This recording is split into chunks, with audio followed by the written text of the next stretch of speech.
नमस्कार दोस्तों, स्वागत है आपका हमारे चैनल पर फिर से एक बार नई कहानी के साथ। तो चलिए बिना समय गवाए कहानी को शुरू करते हैं। बहू, आज फिर लुटा आई मेरे बेटे की कमाई।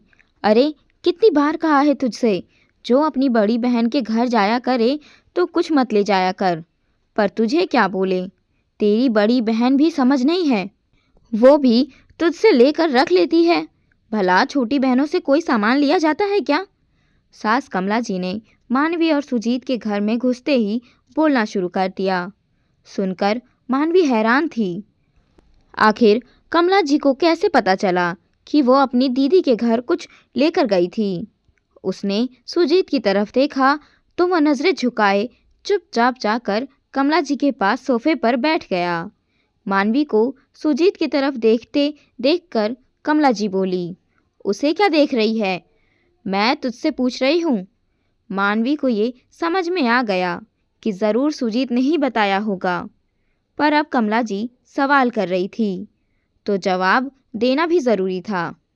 नहीं तो जवाब मिल जाता कि बहू मुंह सुजाकर घूम रही है, जवाब तक नहीं देती।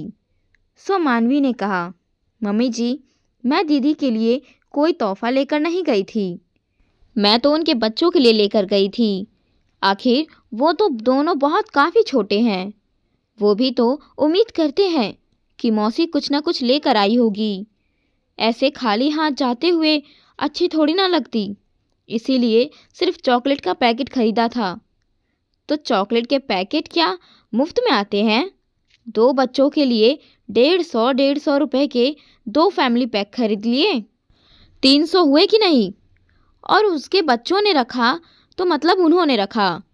हे भगवान, पता नहीं, मैंने तो तुम्हारा परिवार ही देखा है जो अपनी छोटी बहनों से भी सामान लेकर रख लेते हैं। अरे मेरे मायके वालों का तो खाना पीना भी दुश्वार हो जाता था अगर मैं एक चॉकलेट भी लेकर जाती थी, तो उन्हें उल्टा कितना कुछ देना पड़ जाता था।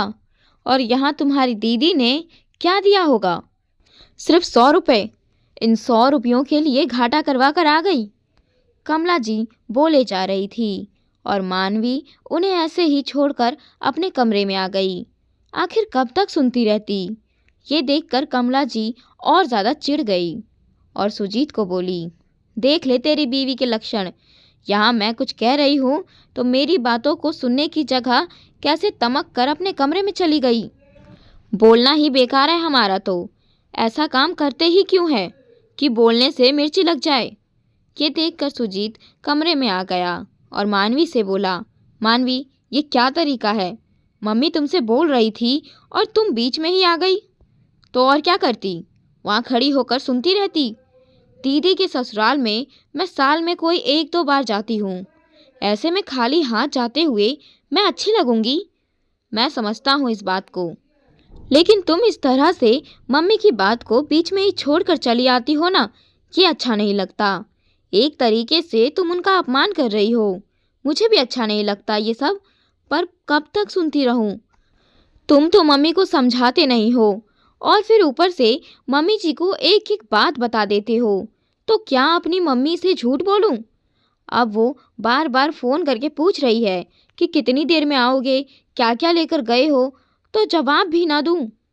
मुझे अपनी मम्मी से कुछ भी छुपाने का शौक़ नहीं है, इसीलिए ये अक्ल तुम मुझे मत दो। कहकर सुजीत भी कमरे के बाहर आ गया। कमरे में रह गई तो अकेली मानवी। सुजीत और मानवी की शादी को ज़्यादा वक्त नहीं हुआ था, अभी 3 साल ही तो हुए हैं, पर इन 3 सालों में मानवी को ये अच्छे से समझ आ गया है कि कमला जी को मानवी का अपने मायके कोई भी सामान तोहफे के रूप में ले जाना पसंद नहीं, क्योंकि वो इन सब चीज़ों को रिवाज के खिलाफ मानती है। उनका मानना था कि बहन बेटियों से कभी कोई सामान नहीं लिया जाता, बल्कि उन्हें दिया जाता है। इसीलिए वो खुद के मायके में भी कभी कोई तोहफा लेकर नहीं जाती और मानवी को भी अपने मायके या अपनी दीदी के बच्चों के लिए कोई सामान ले जाने से इनकार कर देती। पर मानवी की दीदी के बच्चे छोटे हैं, तो वो भी ये उम्मीद करते थे कि मौसी जब भी आएगी कुछ ना कुछ लेकर ही आएगी। कमला जी की इन्हीं आदतों के कारण वो अपने मायके में भी कंजूस बुआ और कंजूस मासी के नाम से ही फेमस थी। पर उन्हें इससे कोई फर्क नहीं पड़ता था। वो तो अपनी इस आदत को बड़ी सफाई से रिवाज का नाम दे देती थी, लेकिन अब वो बहू को भी रोकने की कोशिश करती थी। इसीलिए कई बार मानवी बिन बताए ही छोटा मोटा तोहफा खरीद कर ले जाती थी। लेकिन जब वो सुजीत के साथ जाती तो कमला जी सुजीत को फ़ोन करके पूछती कि आखिर मानवी क्या लेकर गई है, और सुजीत एक आदर्श बेटे की तरह सब कुछ उन्हें बता भी देता था। उसके बाद घर आने पर कमला जी मानवी को अच्छे से डांट लगाती थी, पर सुजीत कमला जी के सामने कुछ नहीं कहता। लेकिन अभी कुछ दिन बाद मानवी के छोटे भाई की शादी पक्की हो गई। अब कमला जी को ये टेंशन हो गई कि मानवी आखिर क्या तोहफे में देने वाली है। तो कमला जी अक्सर सुजीत से धीरे से ज़रूर पूछती, आखिर क्या डिसाइड किया उसने अपने भाई भाभी को गिफ्ट के लिए। सुजीत एक ही जवाब देता, मम्मी मुझे नहीं पता, अभी तक उसने कुछ कहा नहीं।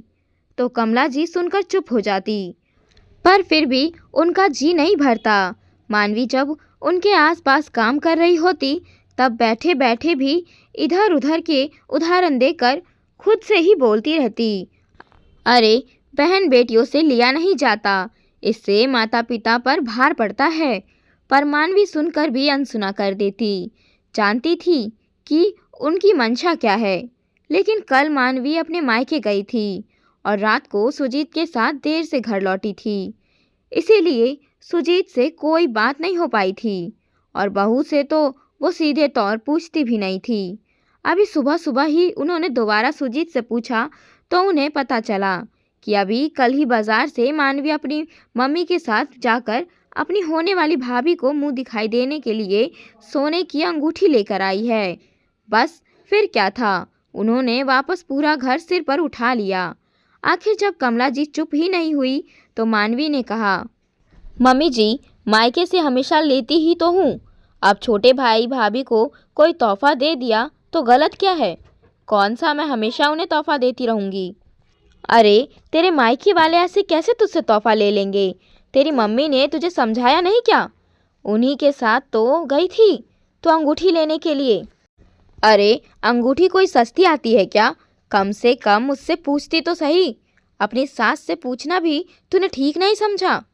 मम्मी जी पैसे तो मैं आपके बेटे से लेकर ही गई थी अंगूठी खरीदने के लिए, तो इन्हें तो सब कुछ पता था, मैं तो पहले ही इन्हें सब कुछ बता चुकी थी कि मैं सोने की अंगूठी गिफ्ट करूंगी। और फिर मुझे लगा कि आपको उन्होंने बता दिया होगा, क्योंकि आप अक्सर इन्हीं से तो सब कुछ पूछती हैं। और रही बात तोहफे की, तो तोहफे से मेरा मान नहीं बढ़ रहा, बल्कि तोहफे देने से आपका मान बढ़ रहा है। वहाँ तोहफे के साथ मेरा नाम नहीं लिखा जाएगा, वहाँ मेरे पति और मेरे ससुराल वालों का नाम लिखा जाएगा। वहाँ मेरे पति और मेरे ससुराल वालों का नाम होगा, तो कम से कम अपना मान तो मत गिराइए, आखिर मेरे ससुराल की भी इज्जत है, कम से कम मैं अपनी हैसियत के अनुसार तोहफा दे सकती हूँ। मानवी ने कहा तो सुजीत बीच में ही बोला, हाँ मम्मी ये बात तो मानवी सही बोल रही है, मुझे अच्छे से पता था कि वो क्या देने वाली है, पर आप परेशान ना हो इसलिए कुछ नहीं कहा। वहाँ इतने लोगों के बीच में जब सब लोग तोहफे दे रहे होंगे, अगर हम कुछ नहीं देंगे तो लोग तो यही कहेंगे कि इसके ससुराल वाले कंजूस हैं, हमें ही गलत बताया जाएगा। इसीलिए वो जो तोहफा दे रही है उसे दे लेने दो। आखिर सुजीत को भी मानवी के पक्ष में बोलते देखकर कमला जी बोली, जब तुम दोनों ने डिसाइड कर ही लिया है तो फिर मेरे बोलने से क्या फ़ायदा। मैं तो इसीलिए कह रही थी कि आखिर माता पिता के ऊपर भार पड़ता है, तुम्हारा क्या है, तुम तो नए ज़माने के चोंचले अपनाते रहो। कहकर कमला जी अपने कमरे में चली गई, लेकिन काफ़ी दिन तक उनका दिल दुखता रहा। आखिरकार सोने की अंगूठी कोई सस्ती तो नहीं आती है, पर जब बेटा बहू एक स्वर में बोल रहे हैं तो वो अकेली क्या ही बोल पाती।